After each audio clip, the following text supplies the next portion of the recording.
నమస్తే. ఇన్నాళ్ళు నన్ను సపోర్ట్ చేస్తూ, ఎంకరేజ్ చేస్తూ మీ ప్రేమని నాకు అందిస్తున్న ప్రతి ఒక్కరికి కృతజ్ఞతలు. అలాగే ఈ వీడియో కూడా ఖచ్చితంగా మీకు ఉపయోగపడుతుంది. లైక్, షేర్ అండ్ సబ్స్క్రైబ్ చేసి మీ సపోర్ట్‌ని నాకు అందించండి. అలాగే ఈ వీడియో పట్ల మీకున్న అభిప్రాయాన్ని కామెంట్ సెక్షన్‌లో కామెంట్ చేసి తెలియజేయండి. ఇప్పుడు వీడియోని చూద్దాం. నమస్తే, వెల్కమ్ టు అవర్ ఛానల్. నేను పద్మిని. ప్రస్తుతం మనతో పాటు ప్రముఖ ఆధ్యాత్మికవేత్త, వాస్తు జ్యోతిష పండితులు కేఎస్ఆర్ గారు మనతో పాటు ఉన్నారు. మాట్లాడదాం. సార్ నమస్తే. సార్ నమస్తే. ఇచ్చిన డబ్బులు వెనక్కి తిరిగి రావాలి అనేది చాలా పెద్ద సమస్యగా మారింది చాలా మంది ఇళ్లలో కూడా. అంటే భర్తకి తెలియకుండా ఇచ్చిన ఆడవాళ్ళు ఉంటే, భార్యలకు తెలియకుండా ఇచ్చిన మగవాళ్ళు కూడా లేకపోలేరు. ఇక ఇద్దరికి తెలిసి కూడా సరే హెల్ప్ చేద్దాం అని చెప్పి ఇవ్వటము, హెల్ప్ చేయటం అనేది నిజంగా చాలా చాలా బాధాకరం. హెల్ప్ చేసి వాళ్ళ దగ్గర డబ్బులు తీసేసుకుని మళ్ళీ వాళ్ళకే ఎగ్గొట్టడం అనేది చాలా బాధాకరం. ఇక వడ్డీలకి ఇంకొక బాపత్ ఉంటుంది. వడ్డీలకి తిప్పేవాళ్ళు ఉంటారు. ఇంట్లో ఖాళీగా ఉన్నాము, డబ్బులు ఉన్నాయి, వడ్డీకి తిప్పేద్దాము ఏమవుతుంది అని చెప్పి ఎంతో కొంత 3 రూపీసో 5 రూపీసో వేసేసుకుని వడ్డీలకు తిప్పేస్తుంటారు. ఏడుస్తూ తిరిగి వచ్చేటటువంటి డబ్బులు మరి నిలుస్తాయా లేదా అనేది భగవంతుడికే ఎరుక. సరే, ఏదైనా పర్స్పెక్టివ్ ఏదైనా లేకపోతే ఎటువంటి కారణమైనా కానీ మనం ఇచ్చినటువంటి మన డబ్బులు మళ్ళీ మనకి తిరిగి రావాలి అంటే కనుక ఏం చేయాల్సి ఉంటుంది? ఎందుకంటే ఈ సమస్యతో చాలా మంది బాధపడుతూ ఉన్నారు కాబట్టి ఇచ్చిన డబ్బులు తిరిగి రావాలి అంటే ఏం చేయాల్సి ఉంటుందండి? అవును, ఇచ్చిన డబ్బు పోగొట్టుకోవటం అనేది ఇవాళ చాలా సర్వసాధారణంగానే ఎక్కువ మంది విషయంలో మనం వింటూనే ఉంటాం. ఎందువల్ల జరుగుతుంది మరి?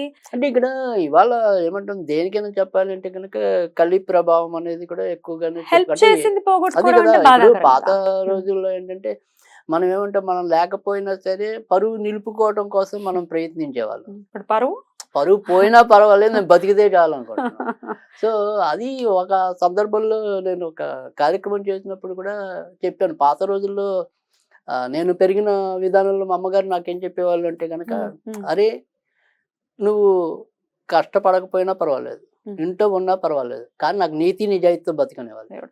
ఆ పెంపకాలు అలా ఉండేవి. ఇప్పుడు ఏమంటున్నారు, అరే నువ్వేం చేస్తావో తెలియదు, ఎలాగలా 4 రాళ్ళు సంపాదించుకురా అంటున్నారు. అంటే ఆ తల్లులకి చాలా తేడా ఉంది, ఈ తల్లులకి చాలా తేడా ఉంది. బ్రాటప్ లో చాలా చాలా ఇవి ఉన్నాయన్నమాట. అందుకే అక్కడ వాళ్ళు అనుకున్నది ఏంటంటే ఒక నీతి ధర్మంతో ఉంటే వాళ్ళందరూ వాడే బతికేయగలడు అనేది వాళ్ళ పరిపూర్ణ విశ్వాసం. ఇక్కడ నీతి ధర్మం ఉంటే వాళ్ళు వీడు ఎందుకు పనికిరాడు, ఇంట్లోనే ఉంటాడు అనేది వీళ్ళ నమ్మకం. సో అందుకని ఎంత అవినీతి పాల్పడ్డామా, ఎంత అధర్మాన్ని పాల్పడ్డామా అనే దానికి ఉంది తప్ప వాడితో నా పరుగు పోతుందా, వాడితో ఏమవుతుందా అనేది లేదు. సో దీనివల్ల ఏమవుతుంది అంటే బంధుత్వాలకు విలువ లేకుండా పోతున్నాయి, స్నేహత్వాలకు విలువ లేకుండా పోతున్నాయి, మనిషిని నమ్ముకోవడానికి భయపడాల్సిన పరిస్థితి ఏర్పడుతుంది. సో ప్రతి ఒక్కరికి దేవుడు ఏం చేస్తాడు, ఎంతో కొంత దయాగుణమో జాలి గుణమో ఏదో ఒకటి పెడతాడు. ఆ జాలి అవతల వాళ్ళకి జాలీగా ఉండడానికి కోసం కాదు కదా.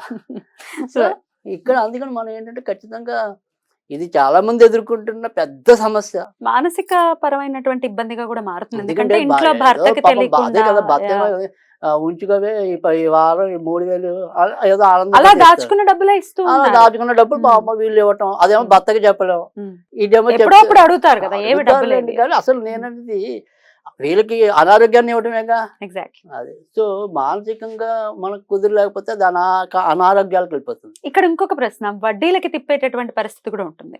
నేను ఇందాక అన్నట్టుగా ఉంది, ఖాళీగానే ఉన్నాయి కదా, మనకి ఏదో ఒకటి వస్తాయి కదా డబ్బులు అని జనరేట్ చేయొచ్చు కదా అని అనుకున్న విధానంలో వడ్డీలకి ఇవ్వటం అనేది మరి ధర్మమా అధర్మమా?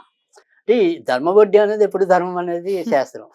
సో అంటే ఇప్పుడు సపోజ్ మనం చాలా చూస్తాను, ఈ ఫైనాన్స్ సంస్థలు ఇలాంటి వాళ్ళు నా దగ్గరకు వస్తూ ఉంటారు కదా. సో వాళ్ళకి ఆ పని అవ్వటం కోసం ఏంటంటే రూపాయి ఏమంటాం 100కి 10 రూపాయలు వడ్డీ అంటే అది చాలా వడ్డీ అది. కానీ వీళ్ళు ఏంటంటే ఆ నోట్లలో వాళ్ళ పరువు భంగం కాకుండా ఉండటం కోసం అని చెప్పి తెచ్చేసుకుంటున్నారు. కానీ ఆ తర్వాత అబాస్ పాలవుతుంది వీళ్ళే. కనుక ఈ రుణం కోసం వెళ్లకుండా ఉండటం అనేది అసలు మొదటి పద్ధతి. నేను సామాన్యుల గురించి అడుగుతున్నాను, అంటే ఈ గృహిణుల గురించి అడుగుతున్నాను, అసలు ఈ సంస్థల గురించి అడగట్లేదు. ఎలాగో ఆ ఫైనాన్స్ సంస్థలు ఎలాగో నడుస్తాయి. నేను అనేది ఈ గృహిణులు, ఇంట్లో ఉన్న వాళ్ళు ఊరికే ఉన్న డబ్బులు ఇద్దాం కదా వడ్డీకి అనుకోవటం కరెక్టా రాంగా అనేది నా ప్రశ్న కదా. కానీ నేను అనేది ఏంటంటే అది ధర్మ వడ్డీ అంటే నా ఉద్దేశంలో ఏంటంటే రూపాయిన్నర నుంచి 2 రూపాయలు అది ధర్మ వడ్డీ కింద కన్సిడర్ చేయొచ్చు.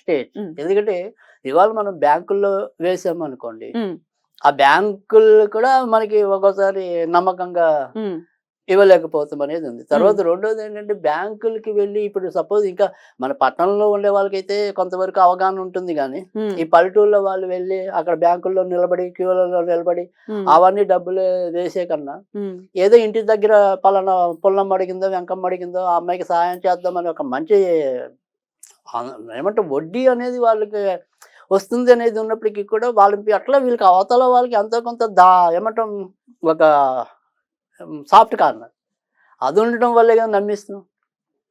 బట్ అది అవతల వాళ్ళు వీళ్ళు కూడా ధర్మంగానే అడిగారు.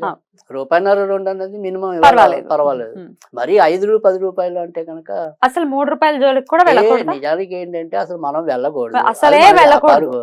మన వ్యాపారం కాదు, మనం దానికి సంబంధించిన మనుషులం కాదు, దేవుడు మనకి నియమించలేదు. కానీ మానవుడి బుద్ధి అనేది పురుక బుద్ధి జీవక రుచి అన్నట్టుగా మరి రకరకాలు ఉంటాయి. కానీ నేను అనేది ఏంటంటే సరే నువ్వు వెళ్ళగో పెడదారి పట్టావు, ఆ పెడదారి పెట్టినప్పుడు అక్కడే ధర్మంగా ఉండంటున్నా. ఇప్పుడు ఆ మందు కొట్టేవాడు చెడిపోవడానికి వెళ్తున్నాడు, కనీసం ఒక ఔన్స్ తాగు, అంతేగాని సీసాలు తాగేస్తాడంటే అది ఎప్పుడైనా నీకే చేటిస్తుంది. కనుక అతి అనేది ఎప్పుడు కూడా అతి సర్వత్రం అని చేయొద్దన్నారు. సరే నువ్వు రూపాయన్నర 2 రూపాయల దాకా ఆశపడితే తప్పలేదు, అది కూడా తప్పని పోతేనే నేను చెప్తున్నా, అది ధర్మం అని నేను చెప్పట్లా. ఒకవేళ అపమార్గంలోకి వెళ్ళినా అక్కడైనా ధర్మంగా ఉండండి అంటున్నా. కరెక్ట్. ఇప్పుడు గుడ్డి కన్నా మెల్ల బెటర్. రామాయణంలో మనకి రాజుల యొక్క ధర్మంలో పొరపాటున యుద్ధం చేస్తున్నప్పుడు కిరీటం కింద పడితే గనక వాళ్ళని మనము చంపకూడదు, అది అధర్మం అవుతుంది. సో వాళ్ళు ఆ కిరీటం తీసుకుని మళ్ళీ ధరించేదాకా కూడా మనకి వ్యవధి ఇవ్వాలి. సో అందుకని ఇక్కడ మనం యుద్ధం చేయడం తప్పనిసరి అయినప్పుడు ఆ యుద్ధాన్ని ధర్మంగా చేయండి అంటున్నాను. సో అందుకే ఆ రకంగా యుద్ధాన్ని ధర్మంగా చేసి మీ బాధ్యతలు మీరు తీసుకుంటే, కానీ ఇక్కడ మనం ధర్మబద్ధంగా వెళ్ళినా నాకు మోసం జరుగుతుంది. ఇక్కడ ఇదొక రకం ఉంది డెఫినెట్ గా. ఏమంటే నేను ఉత్తగానే ఇచ్చాను, అసలు ఏ డబ్బులు ఎక్స్పెక్ట్ చేయలేదు. అది చాలా బాధ. అది కదా ఇంకా బాధ కదా. డెఫినెట్లీ. అప్పుడు ఏం చెయ్యాలి? అసలు రావు, సరే వడ్డీ అనేది తర్వాత ఆలోచిద్దాం. మరి ఏం చేయాలి? అందుకని ఇలాంటి వాళ్ళందరి కోసమే ఇవాళ మనం చెప్పబోయే రెమెడీ ఏదైనప్పటికీ కూడా ఇందులో మొదటి రెమెడీ అనేది ఏంటంటే అది ఆన్యుడికి సంబంధించిన సేమ్ చిన్న బీజాక్షరం, అంతే ఒకటే బీజాక్షరం, ఏకాక్షరం, ప్రౌమ్, PROUM, ప్రౌమ్. అది నిత్యం 108 సార్లు చదవాలి. తర్వాత 40 రోజులు చదవాలి. ఆన్యుడికి మండలం ఉంటాం, సో అది 40 రోజులు చదువుకోవాలి. ప్రౌమ్ అని చదివి, సో ఏదైనప్పటికీ కూడా మీకు బాగా ఎక్కువ ఇబ్బంది ఎవరితో ఉందో వాళ్ళ పేర్లు చెప్పుకోండి. అంటే ఎక్కువ మొత్తాలు రావాల్సినవి ఎవరైతే ఉంటాయి, చాలా మంది ఉన్నారండి, అంటే చాలా మంది ఉంటే కనుక అందరి పేర్లు అనేది వద్దు, అప్పుడు ఒకే అమౌంట్ చెప్పుకోండి.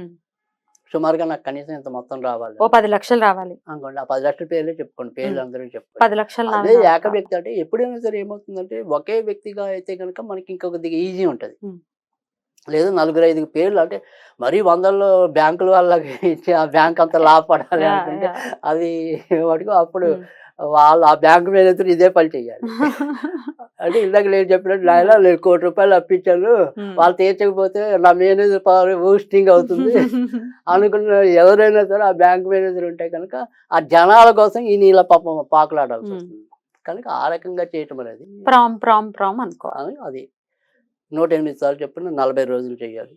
తర్వాత ఈ 40 రోజులు కూడా అవకాశం ఉంటే చిన్న బెల్లం ముక్క ఆంజనేయుడికి నివేదన చేయండి. పెద్ద పెద్ద వస్తువులు ఏమొద్దు, సో కేవలం ఒక బెల్లం ముక్క నివేదన చేయండి, సరిపోతుంది. అదొక పద్ధతి. తర్వాత రెండోది ఏంటి అంటే కనుక 951 అనే సంఖ్య, 951 రైట్. ఇది ఒక వైట్ పేపర్ మీద రాసి, ఆ వైట్ పేపర్ మీద కింద మనకి ఎంత డబ్బు రావాలో అంత డబ్బు రాసి, పేర్లు వద్దు, ఎంత డబ్బు రావాలో అంత డబ్బు పేర్లు వేసి ఒక చిన్న ఏమంటాం గుండ చుట్టాలి. రౌండ్గా మనం బాల్ అంటాం కదా, పేపర్ బాల్ అనుకోండి, సో ఆ పేపర్ బాల్లో చుట్టాలి. అలా చుట్టి కాసేపు మన ఇంట్లో ఉండే ఉత్తరంలో ఒక చిన్న గ్లాస్ పెట్టి ఆ గ్లాస్ నీళ్ళల్లో వేయాలి. వేసి 1 గంట 2 గంటలు అయిపోయాక ఆ పేపర్తో సహా ఏదైనా సరే చెట్లో వేసేయాలి. ఇది ఒక పద్ధతి. ఇది ఏ కలర్ పెన్ తో రాయమంటారు? ఇది రెడ్ కలర్ పెన్ తో రాసి ఉత్తరంలో, అంటే నార్త్ లో.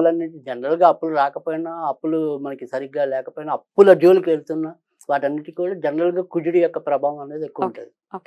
సో బయట నుంచి సక్రమంగా రాలేకపోయేదానికి శని యొక్క ప్రభావం ఉంటుంది. అందుకని అక్కడ ఆంజనేయుడి దేవటం అనేది ఇక్కడేమో కుజుడికి సంబంధించింది 951 అని. 951.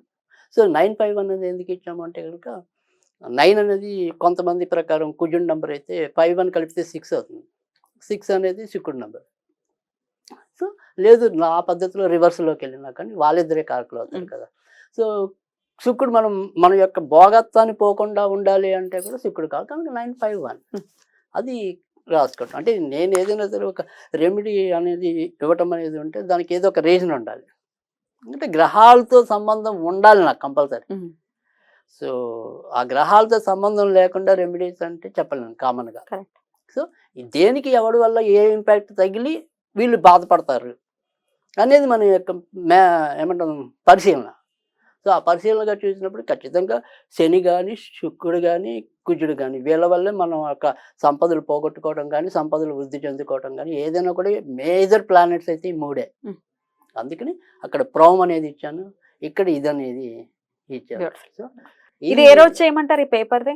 ఎప్పుడైనా సరే మంగళవారం మొదలెట్టాను. మంగళవారం. ఎన్ని రోజులు అలా చేయమంటారు? 40 రోజులు చేయమన్నాను. కంటిన్యూస్ గానా? అంటే మనకి ఇది ఏంటంటే మరీ ఏదైనా 1-2 రోజులు ఇబ్బంది వచ్చిన ఆడవాళ్ళకి ఇప్పుడు ఏదైనా అప్పుడు ఆపేయండి. బట్ మీరు కౌంట్ చేసుకోండి 40 రోజులు అయిందా లేదా చేసుకొని 40 రోజులు ఫ్రెష్ 40 పేపర్ వేసుకోండి. ఈ రోజు అయిపోయింది టిక్ కొట్టేయండి, రేపు అయిపోయింది టిక్ కొట్టండి. అలా మొత్తానికి 40 అంకెలు పూర్తి చేయండి. బట్ యాజ్ పాసిబుల్ డబ్బులు వచ్చేస్తాయి మనకి. ఖచ్చితంగా కొంత మొత్తం అయితే గ్యారంటీగా రావటం అనేది అయితే ఊరట లాభించడం అనేది అయితే ఉంటుంది. అలా రావాలి అని ఏ యాంగిల్ అయినా పర్వాలేదు. వడ్డీకి ఇచ్చారా, ఇంకోటా తెలియకిచ్చారా, తెలియక ఇవ్వలేదా, ఇవన్నీ పక్కన పెట్టేసి డెఫినెట్లీ దాని నుంచి మన వాళ్ళు బయటపడాలని మనస్ఫూర్తిగా కోరుకుంటూ కృతజ్ఞతలండి. నమస్తే.